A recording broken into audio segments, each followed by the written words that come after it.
republic for which it stands, one nation, under God, indivisible, with liberty and justice for all. Councilor Szczerba. Here. Councilor Reddy. Councilor Hitching. Here. Councilor Winchell. Here. Councilor Pagano. Here. Councilor Present.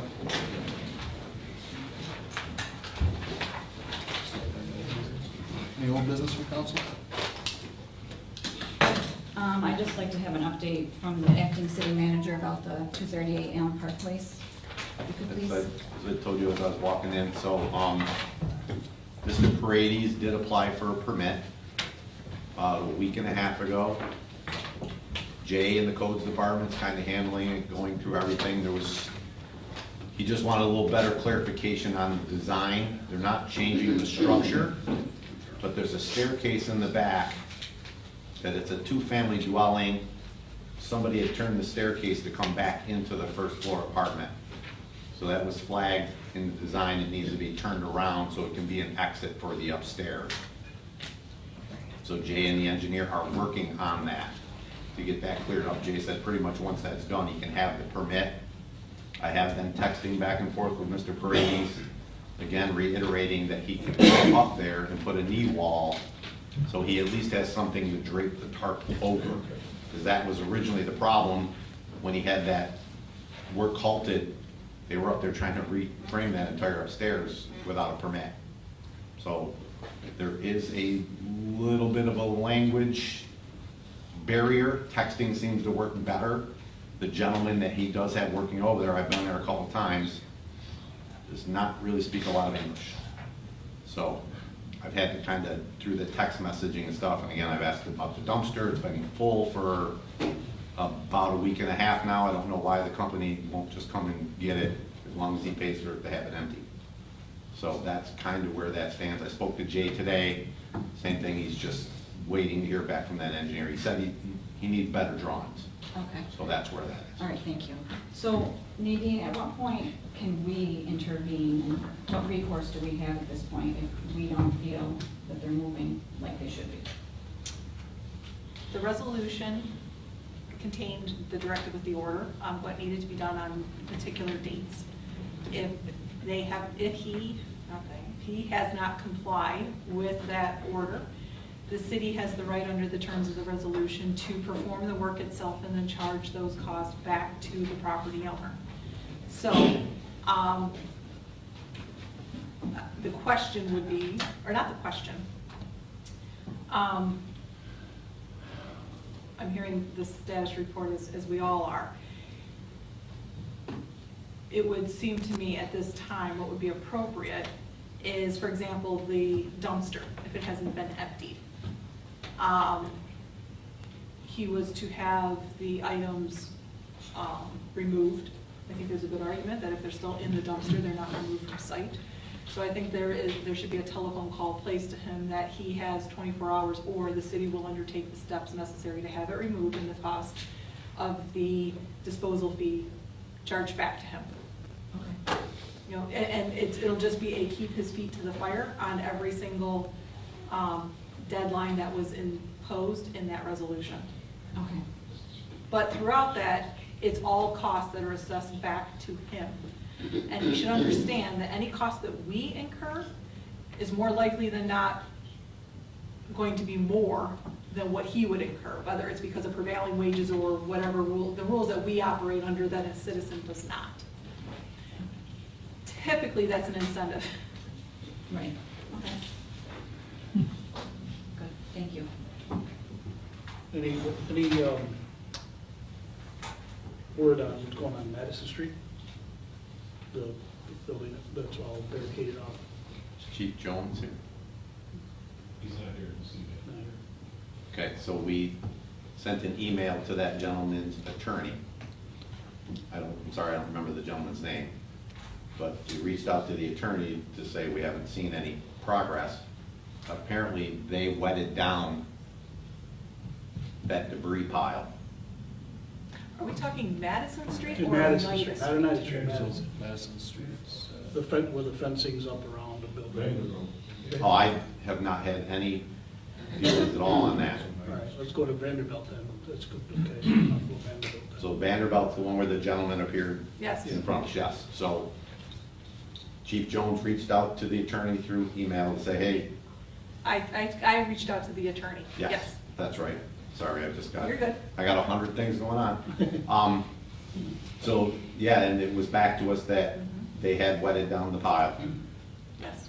keep the asbestos down the hot, asbestos When down. was that But supposed to be removed? July 20, yeah, mid to late July. Yes. And the contract, according to the attorney, when I spoke with her, the contractor, I believe, was at Creek something? I'm sorry, I don't remember off the top of my head. They have been in constant communication with the property owner there. They're aware of what obligations there exist when you demolish a structure and the time between that and the removal. And so they have been in communication with the property owner, making him aware of what his responsibilities are and facilitating or assisting him with meeting those, is the message that I've received. Thank you. But they did pull the permits that they were required, he did pull the permit that he was required to, so, the message back is he is on track moving forward. yes, that's what I remember saying.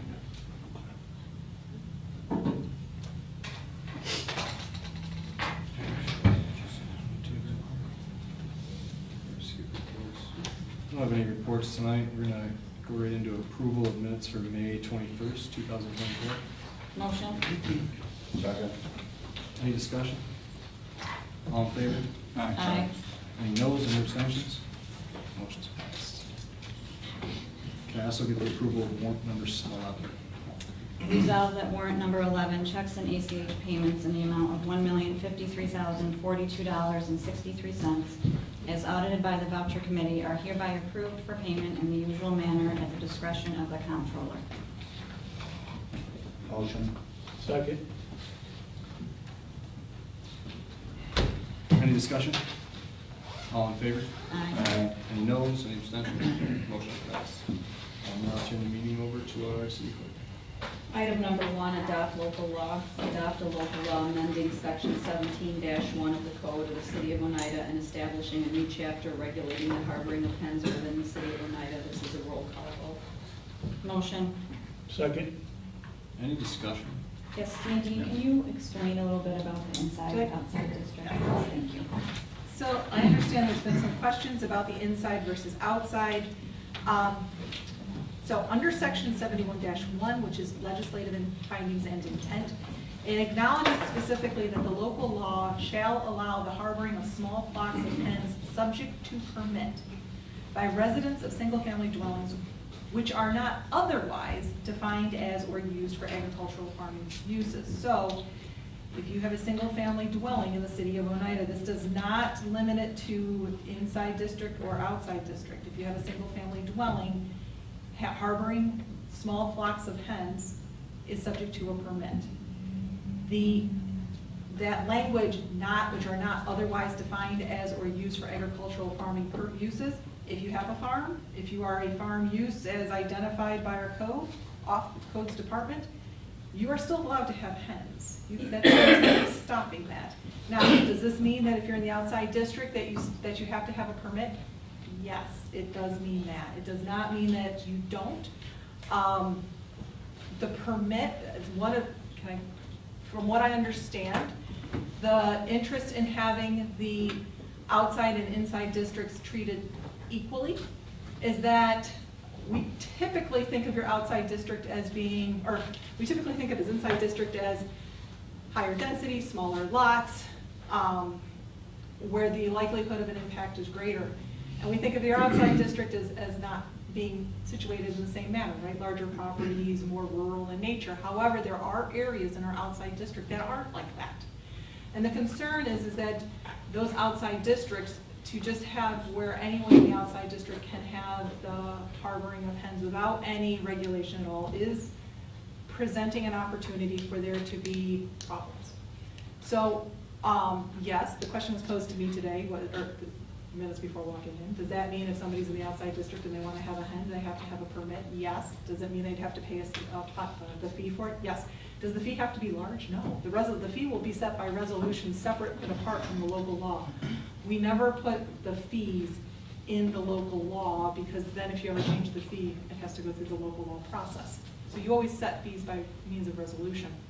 So if the council is looking to have the permit structure as a means of, I want to say control, but I don't want that to be perceived in the wrong way.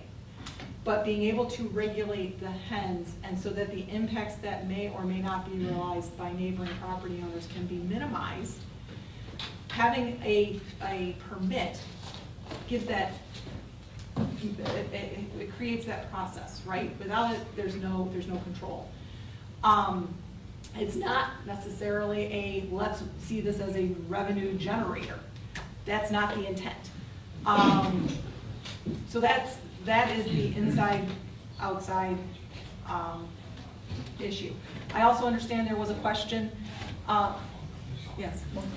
What about people like in the outside district where I am? I mean, they already have hens. I mean, now they're gonna have to get a permit. I mean, it's.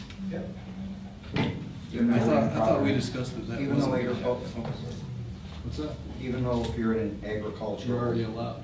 No, so this No, is not, this is this is not subject to zoning, right? Correct. Zoning is something But separate apart They because. could have already had chickens without a permit prior. Right. And we I feel like that's a problem. Yeah. So I thought that we were gonna move forward and not have, like, we talked about in here a couple times about not having the outer district affected. And now they are. That's what I was getting called. Yeah. Right, there I was got a calls reason this we morning didn't about include the that. outer district though for that one For particular Kennel. part of the community, correct? I get it, but For those of us who are So- in agricultural districts, now we lose that benefit of being in an No, agricultural so district. you're confusing concepts with that because being in so we have zoning districts throughout the city, right? Mhm. There are commercial, there's industrial, there's light industrial, there's agricultural. Just by virtue of the fact that your property is zoned agricultural does not mean that any agricultural use or whatever you may choose to do or however, whatever that scope may entail, it doesn't just mean that I'm zoned agricultural, therefore I can do X, Y, or Z. You still have to look at the zoning code and the zoning and your specific district as to what's permitted or what's not permitted because you are, it's not quite the same. This is saying any single family residence in the city can have the opportunity to have hens, whereas before that wasn't the case. If the city wants to change it, that's fine. It was just always the concern previously expressed of the Kenwood area that they did not want unfettered hen harboring, if you will. I just think the people that already have it, I mean, now you're forcing them to get a permit now. I mean, it's there, you work there in the outside district. I mean, I don't understand the concept there. I mean, I could understand moving forward now, people that want to get it. Okay, you have to apply for Well, a that's a permit. hard- But the people that already have, you know, I mean, So- two houses down from me, they have chickens. I mean, you know, and all of a sudden, they have to go out and get a permit. and- I'm just wondering, I'm wondering if we table this, we build it in something along the Yeah. lines, if you are Okay. in the outer district, you can apply for a waiver, or, I don't know if that's even possible. I think it should be grandfathered in Or if you already or have. something along those lines. No. I don't know how we would word that, though. Or how much of an issue are hens in Kenwood? I mean, is that really gonna be a problem? Right. Right, Maybe you don't care enough, maybe you just remove outside district altogether. right. I don't know. How many properties are there in the area generally referred to as Kenwood? How many properties are we talking? I know I should know this, folks, but I don't. Do we have any idea? I don't think. Well, no, I'm saying if the there's concern, gonna be a huge what the rush in difference is, Kenwood. what I'm saying is, if they are Can we just tailoring exclude a that? local law because of a concern name for Kenwood in a it and particular say area, they and have we're really only talking 15 houses, doesn't you know what I it? mean? I mean, to me, I said it's already there. It's crazy to go and ask these people now and regulate them. Okay, there. Now, you had this all the time. Now you have to get a permit. Now you have to do this. I agree. I agree. I mean, leave those people alone. I mean, that's just my opinion. What the Right, hell? no, I agree. I'm just playing the devil's advocate. If somebody in Kenwood does want to, I'm just wondering if we can build in somehow, if you're in the Should we apply outer for district permit? and you have less than an acre of land, I don't know if we get into. Either way, we gotta reword it. Yeah, we gotta reword it, yeah. It's So- just, it's hard, because this will be. I know, and I apologize, we In Kenwood, I apologize mean, to the committee. properties are small. Can we just include agriculture? Agriculture, just include agricultural and be done with it. Farm or agricultural, then we're all be all set. And leave out a district, but if you're agricultural or farm, then you're not regulated if you're agricultural. Add agriculture to the farm.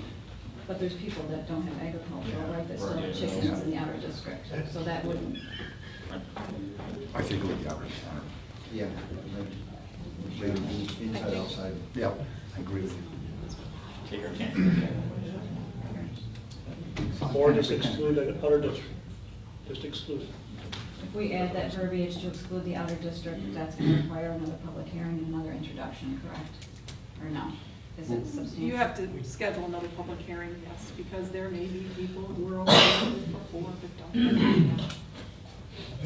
Point of clarity, as a point of clarity, just the outer district is not just the south, it's also on the north side as well. There's portions of the outer district on the north side, outer Canal Road, those areas too, that should be considered as the outer district. So when you change language, it's going to be the north side and the south side, north side, south side. But also on the south side of Oneida, it's anything south of Tennessee Street, Palmer Drive, as you get into Wattsville, Deerfield Drive, Foxwood Terrace, and all of Route 46 going south, West Elm Street. West Elm Street is also included in the outer district. So I just don't think, So we I can't. don't think in any districts there's gonna be a huge rush. People are like, everybody wants to go out and have chickens. I mean, I really think it's gonna be few and far between people that apply for this. So I think we're almost, tripping over midgets. I don't know, I just think the outside district should, I don't think the outside district should be touched. I think that we talked about that. But for certain parts of the outside district, like Palmer Drive, that's, the houses are close together there. You're Deerfield. still part of the outside district, though. You know what I mean? You're still paying taxes for the outside district. You still have, I mean, it is what it is, you know?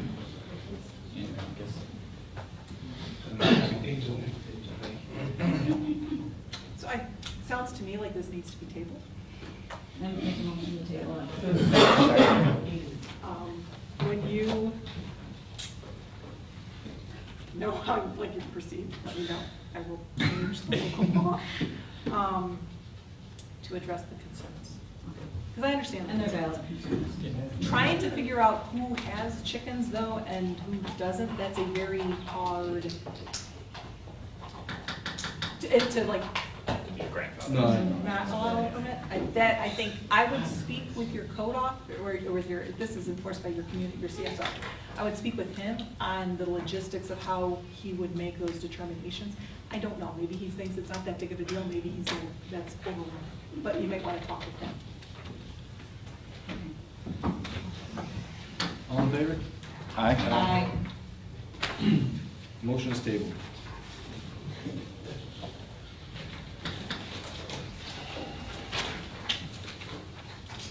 Item number 2, introduce local law. Introduce a local law amending section 3-5 of the Oneida City Code regarding the removal of shopping carts by the supervisor of public works and schedule a public hearing for Tuesday, June 18th, 2024 at 109 North Main Street. Motion. Second.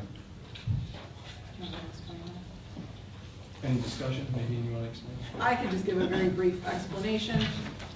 So in our chapter, or section 3-5 of our code,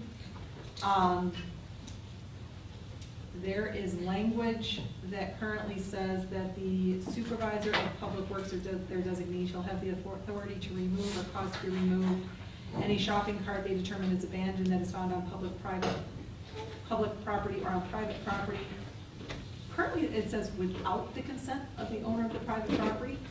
And we are at a loss to know why it says, why it reads that way. Because the local law that was introduced, the public hearing that was held, the enactment resolution, all said with the consent of the property owner, because we can't trespass on private property. So we are just putting this thing, I don't know if there was a typo when it went to E-code, I don't know, but we need to fix it. So it's as simple as that.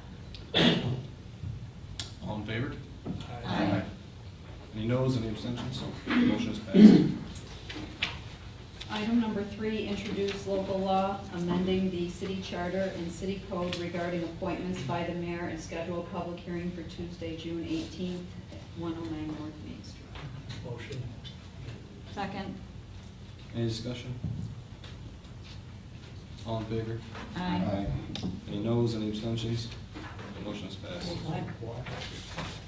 Item number 4, receive and place on file liquor license application. Receive and place on file the standardized notice form for providing 30-day advance notice to a local municipality or community board for a new application for an on-premises alcoholic beverage license for Say I Do Events, LLC, DBA The Blind Squirrel, 161 Park Street.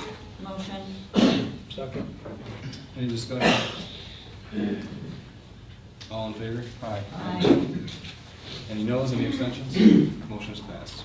Item number 5, approve bid. Approve the lowest bid meeting specifications for a Ram 1500 for the water department to Ferrario Ford, 2472 Corner Road, Elmira, and authorize the acting city manager to sign any and all documents for such bid and approve for this purchase to be funded by the water vehicle reserves account. Motion. We get a second? Oh, I'm sorry. All in favor? Or any discussion? Sorry. All in favor? Aye. Any noes, any abstentions? Motion is passed. Item number 6, budget transfers and amendments. Approve the budget transfers and amendments as outlined by the comptroller. Motion. Second. Any discussion? All in favor? Aye. Any noes, any abstentions? Motion is passed.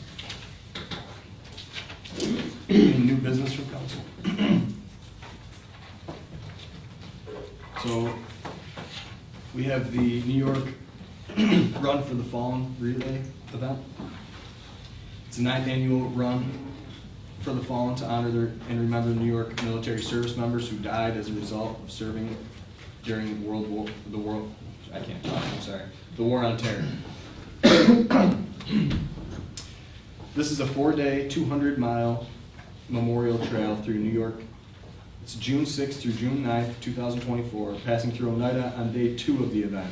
And this is going to be Friday, June 7th, and it'll be coming through at approximately 3:21 at Nye Auto on Route 5 in Oneida. So if anybody wants to come watch and see them come through, you're more than welcome.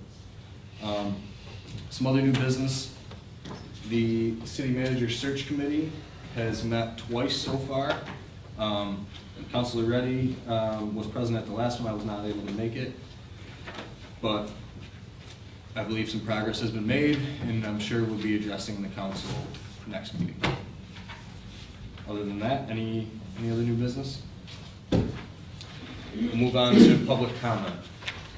First up is Brian Bortree.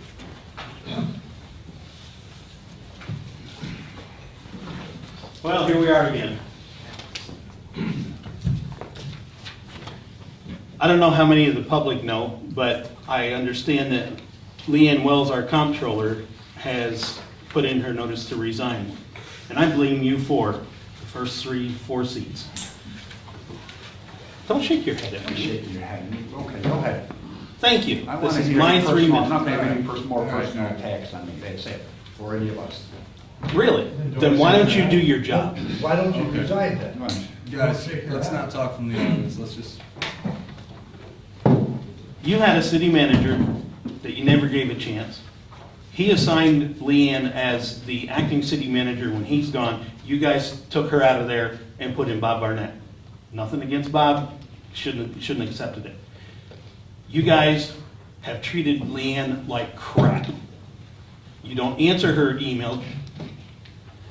You have something to say, go ahead, hold I'm my listening to you, go ahead. I mean, you're pontificating about nothing here. You don't know even what's going on with Leann. Oh, I know more than what you So think, what- mister. Oh, really? Yes. Well, then why don't you Yes, share it let's- with let's- us? You know what? Let's stick to the public. You need to Share what resign. you guys You need to resign. After the meeting, All you of guys you, can talk all after four the All of of us you, need to resign. all four of you. All right, that's enough. Let's move on.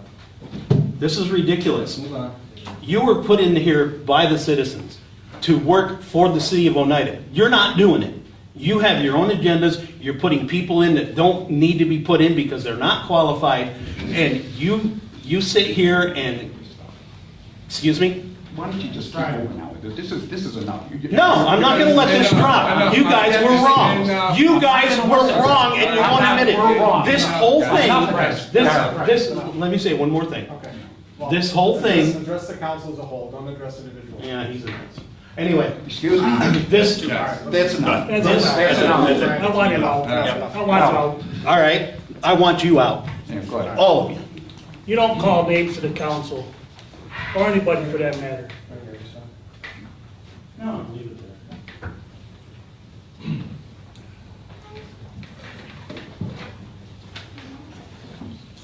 All right, next up is Margaret Millen Barris, and let's try to keep it to just addressing the council. I don't need to talk, that's okay, thank you. Next up is Robert Britton. Let's see if I get thrown up. Robert Britton, City of Oneida. Since this council has been elected, we have lost the city controller, the city planner. Who's next? Instead of working together, y'all feud with one another. I don't get it. I just don't understand why you can't work together. And another thing, this is the first time in city history that you four were not in the parade in the city of Oneida. It's the city's parade. Be respectful. Good day.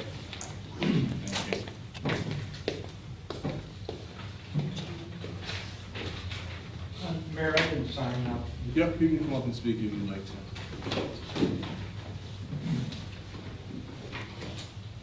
I'll sign now. I'll sign now. We got you.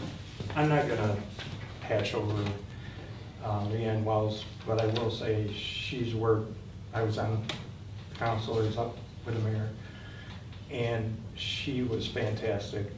You all are losing a huge asset of the city, huge. Don't know why, not gonna point fingers.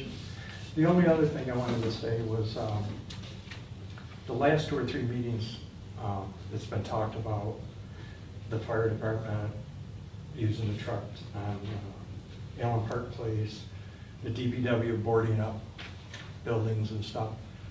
My question is, can we recoup?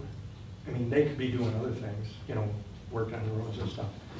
Can we legally recoup that money through the homeowner? If it's done after an order is issued and somebody doesn't comply, like if they are using the fire truck to spray down, yes, we can recoup the cost. Because I think we should do that. I mean, it's probably not a lot of money, but I think it would send a message to future things that the city does. The DPW does a lot of locking up, boarding up, before and after the city owns it. I think we should look into recouping that money. Well, when we own it, that's a different situation. 'Cause we What's don't have- that? When we own the Oh, property, yeah, that's a I different understand, situation, but yeah. right. But like the guy on Allen Park, he owns it, but we've been there, you know, on a couple of occasions, so we haven't looked at that. Something's wrong. Thank you. I have a question, not even a statement. Okay.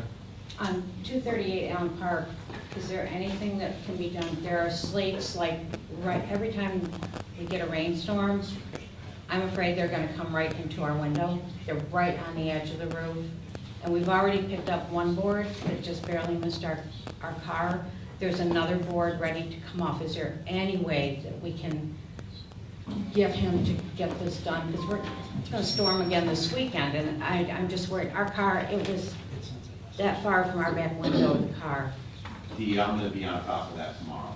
Okay. Because if I can get him to come there and do some of them things, then we'll hire somebody in the community to get up there to take care of that and give us a bill that we will pass on to that homeowner. Yeah, I just don't want his company car getting, Yeah. Yeah, we're gonna request he be present tomorrow, and I'll have Jay go up with him with a checklist and say, you have to do these things pretty much today. And if not, we'll have somebody that's licensed, insured, get up there and take care of that. thank you. One question, Dan Jones, East Walnut, change the subject. As I understand it, the Ram 1500 is replacing a vehicle for the water department? Yes. What's gonna happen to the old vehicle? Well, it's a good question because it's my first purchase in the water department. From what I can tell you, they usually get handed down. I believe the fire department's had some hand-me-down pickup trucks, and I have 2 summer help working for the water department, and they kind of tend to find their way onto odd jobs. And DPW has 2 or 3 seasonal help too, and you need vehicles. Like I have a couple of young kids painting fire hydrants and stuff. We tend to start looking for vehicles to find people to do that kind of stuff, or they end up finding their way to auction if there's any value left in them. The truck it's replacing it's in pretty rough shape. You open the 2 passenger doors, they about fall off. The back corner paddles are all rusted, gone. No, which is fine, going forward, if it's still on, if the city still owns it, there's some maintenance on that, right? So just one- Well, so when I do my annual report, I'll put my water superintendent hat on right now. So when I do my annual report, I look at that. Bill Clark starts sending me all our maintenance logs, and I start looking, all right, we putting too much money into this vehicle, it's time to upgrade it. And that truck is pretty much the oldest one in my fleet. And if you've seen it rolling around, it's the blue 4-door crew cab. It's not in very good shape. Thank you.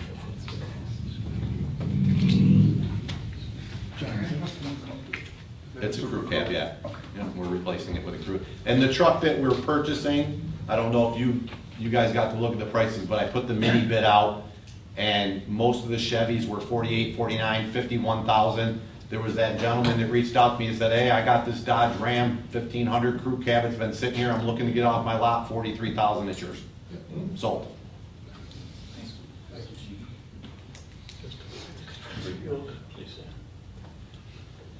Anybody else? All right, can I get a motion to adjourn? Motion.